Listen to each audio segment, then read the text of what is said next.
Hey everybody, I'm DJ Sixsmith. You're watching The Sit Down. Legendary, coming to HBO Max. Dashaun Wesley, Jameela Jamil. What's up? How are you both doing today? I'm good. I'm happy to be here.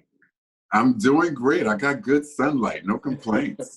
What are the many keys to doing all this at home? Finding the good spot, finding the good light. It takes a while, right? Oh, I just found mine. Yeah, this is me. I'm next to 100 bags of potato chips. I can't give you all of the fancy plants and books and award shelves that other people have been giving you. I'm sorry, I'm a scumbag. I like that you're just fully open about it. Like, people push all that crap to the side and you're like, here I am. These are my quarantine stacks. Just in my shit, man. Well, I'm really excited for people to check out Legendary. I got a chance to check out first couple episodes. It's a lot of fun. There's some really talented people, really stylish people. So, Dashaun, why don't we start with you? What was the dopest part of this experience for you?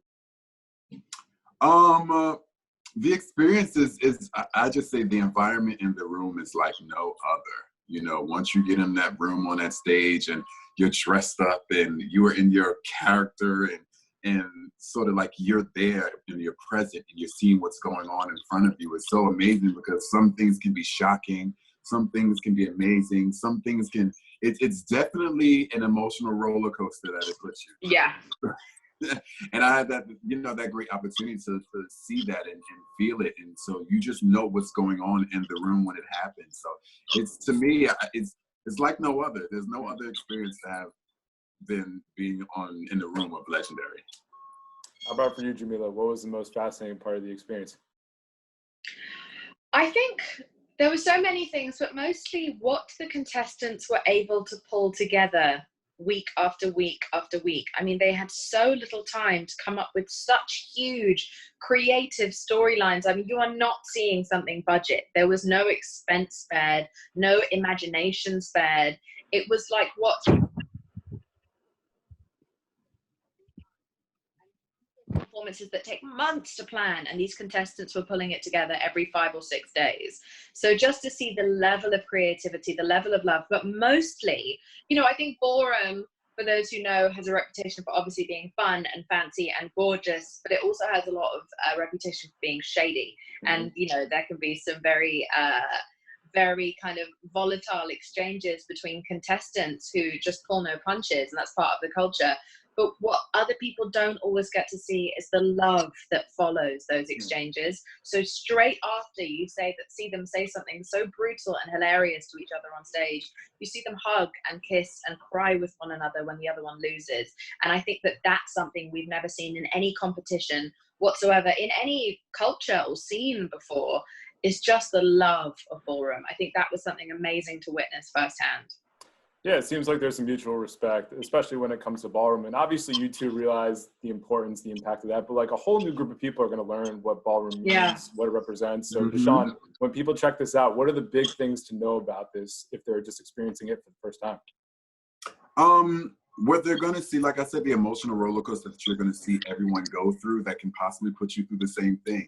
I know, there's 8 different houses. That's 40 different people that's together, putting their heart, blood, sweat, and tears on the runway when it comes to creating outfits, making sure they receive their tins, making sure they don't get chopped, making sure they put their best selves forward, definitely when they're hitting the runway and the stage.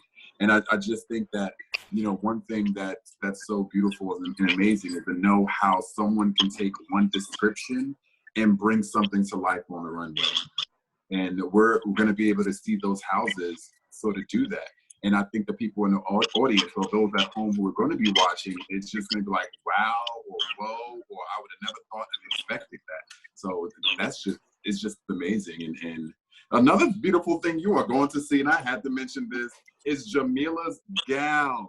Baby, OMG, fan ourselves, because at many moments, now again, I haven't put on a good dress in a long time, but baby, Jameela makes you want to go home and just style yourself up. I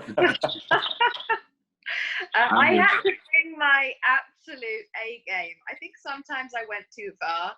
I look back with tremendous regret of one particular white wig that I don't know what I was thinking at the time. And I can't welcome enough dragging for that decision. I drag and I cancel myself for that decision, but outside of that, I just wanted to, it's a culture that has so much fun and they can be so extra and extravagant and creative. And so I wanted to make sure that I showed up looking like I'd made an effort in homage to the ballroom culture.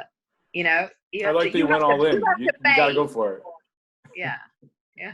So I think another thing that's really cool about this show is that it's showing all different types of people, new faces we haven't seen before. And I think that's going to be one of the big impacts of this. So Jameela, when you think about this, what do you think is the best part of just seeing different types of faces, different types of people on a television show?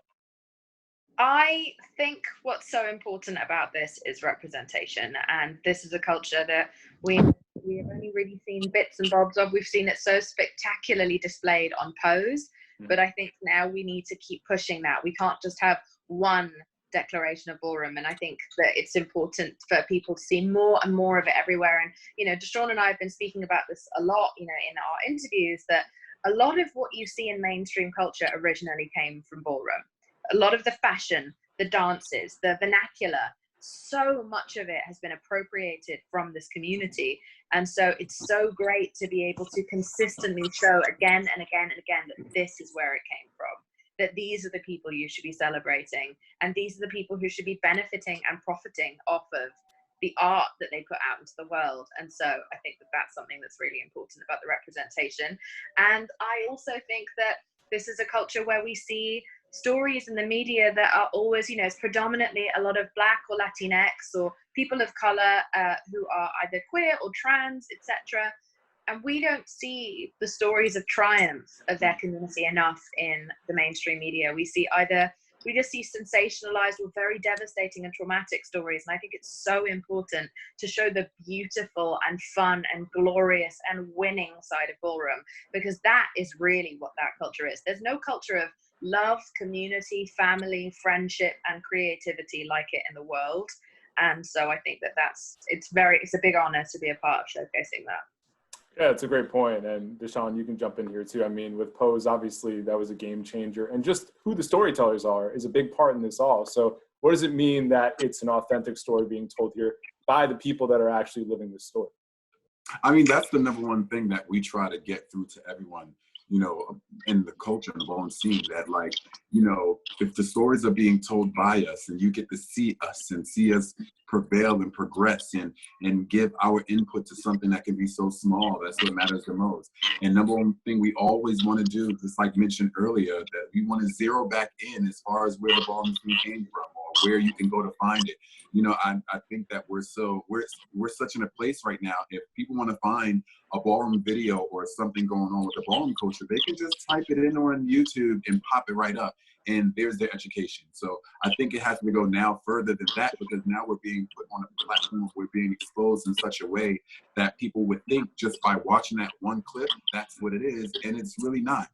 We have so many more things that we're capable of and we love doing, as far as like us coming together, our meetings, our structure of how a house should go, and how we should get together and participate for a category. How can you help someone else get ready for something? So, it's sort of like, again, once Jameela said that earlier, that zero back in as far as where to find it, where to go. When you hear about the ballroom scene, what we want to pop up in your mind is like, all right, I know where I need to go for a ball. There's something going on here. This is where it is, and I think that's very important, definitely for a time like this, because Legendary is just going to open up an opportunity for people who are in the middle of nowhere to see what's going on here. So again, our best deal is to make sure they know exactly where to find it. Yeah, and this is honestly like the best time to do it, because everybody's home. We're looking for new stuff to watch, and taking a step back. I mean, you guys realize like the magnitude of the industry, it's changing every year. And Jameela, for you, it's like you've done the media thing and done The Good Place, and you have all these different things you've done. So for both of you guys, Jameela, why don't we start with you? What's it like flexing those different muscles? Where it's like, I can pop onto this, I can be Tahani. Like, how do you kind of make your decisions? I think it's very important, in particular as a woman, who comes from an industry that pigeonholes me quite a lot, and and I'm also sure that Dashaun has his own very, very explicit reality of this as well, is that I personally have found that I've been pigeonholed a lot, and so for me it feels like a sort of, it's my own act of resistance to continue to step outside of my lane and step outside of my box and make sure that I do whatever it is, whatever the fork I want to do, and I flex my skills, and I'm willing to make mistakes in public, and I'm willing to try something and maybe not be that good at it at first and then get better over time. I reserve the right to experience all of me and not be confined just to one single stereotype. And so I've really enjoyed being able to try hosting or try judging or try acting or radio or now podcasting and writing. I'm not necessarily going to be perfect to any of these things or all of these things, but it's so much more exciting to try than not to, out of fear of failure. Judging was really hard in a way that I didn't think would happen. You always think of the triumphant part of judging. You always think about the fact that someone's walking away with a life-changing amount of money. 100 grand is not a small sum, and the exposure and the platform that they get out of it, but you forget about all the people that you send home first. I found the eliminations, I couldn't sleep every time. I couldn't sleep all night after any single elimination, especially as the show went on further. Dashaun, I'm sure you agree, like we became more and more emotionally attached to the contestants. And I think that it became, you couldn't help but have it become personal after a while. It's hard to stay. We all stayed obviously impartial, but you start to take it personally. And so, you're rooting for them so much, and you wish you could just give the money to everyone, but you can't. You have to give it to the best. And I know that we did. So that was exciting. That's really well said. Dashaun, obviously a big stage for you, literally and figuratively, with the show. What does it mean to you to break out of that pigeonhole and just do you and do everything you want to do in this industry?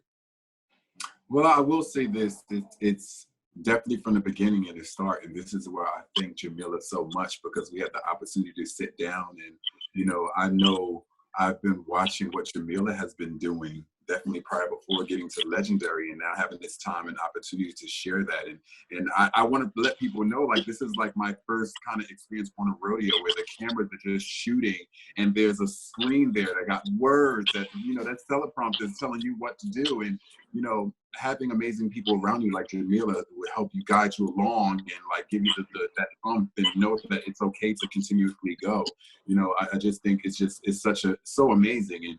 And one thing I do, which is the biggest highest thing, is our community as a whole. Like we are filled with so many people, whether you are straight, whether you are gay, whether you are trans, whether you are purple, we don't even care. As long as you know what you're doing, when you hit that runway, you can get as much support as you can.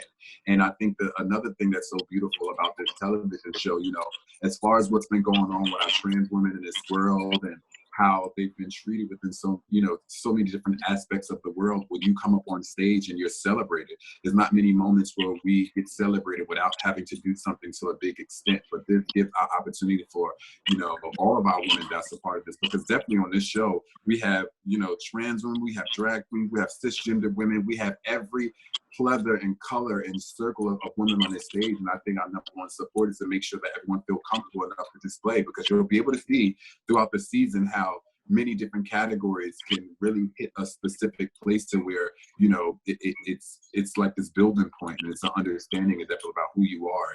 And a lot of people take what they've been through and bring it to the runway and bring it so far forward where it's an emotional moment. And I think that's just so beautiful for everyone to have that. You're going to be able to see that throughout the show. So it's just so amazing to me. I wish everyone could just see it now so we could be like, listen, did you remember that point? Oh yeah. That was something else. So I just think it's so beautiful again that we get to see. It's nothing like I said this earlier before to a couple of friends. It's nothing like seeing people who act and look just like you on a screen. That's just so amazing. That's inspiring. That helps me think that there's something that I can look forward to in life. And I think that's beautiful. It goes such a long way, and I think this show is going to be a smash. You guys are game changers. Thank you both for jumping on, and best of luck. We'll talk to you down the road, all right? Thank you so much. Bye. Thank you.